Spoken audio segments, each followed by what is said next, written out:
Long ago, when the forests of North America stretched farther than the eye could see, a child was born who would one day become a legend. This was no ordinary baby. He was so enormous and strong that the earth itself seemed to tremble with his first cries. His name was Paul Bunyan, and from the moment he arrived, everyone knew he was destined for greatness.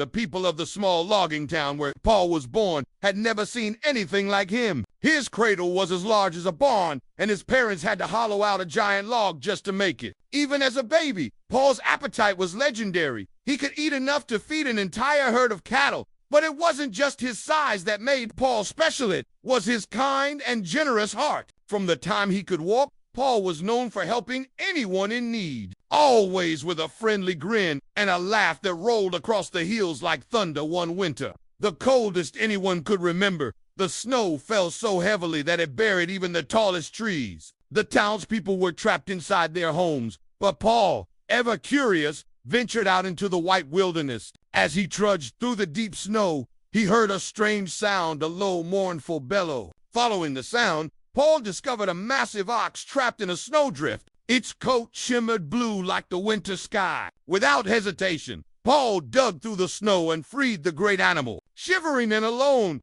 the ox followed him home. Paul named him Babe, and from that day on, the two were inseparable together. Paul and Babe roamed the vast wilderness, exploring forests no one had ever seen. Their adventures soon became the stuff of legend. One hot summer, after a long day of logging, Paul decided to make a few lakes where he and Babe could cool off. With a swing of his mighty axe, he carved deep valleys into the earth, while Babe stomped down the ground with his powerful hooves. When they were done, Paul filled the basins with river water, and thus the Great Lakes were born. They were so wide and deep that even Paul and Babe could swim in them without touching the bottom. As word of their feats spread, people from all over came to join Paul's enormous logging camp. It was like no other. Bunkhouses the size of castles and kitchens big enough to feed an army. One day, Paul decided he needed a faster way to move the logs downstream. He swung his axe once more,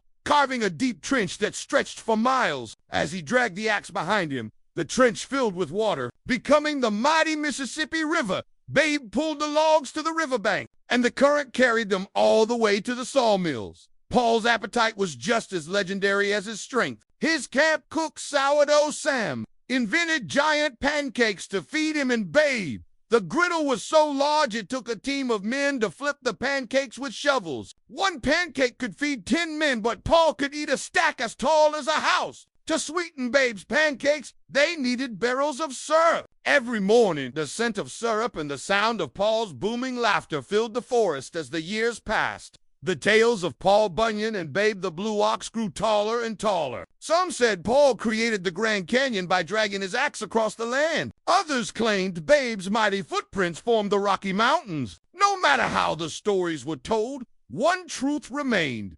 Paul and Babe became symbols of the wild, untamed spirit of America, of courage, hard work, and endless adventure. Even today, when the northern lights dance across the night sky, some say that if you listen closely, you can still hear Paul's hearty laughter and Babe's mighty bellow echoing through the wilderness, a reminder that no matter how tall the tale, the spirit of adventure lives on.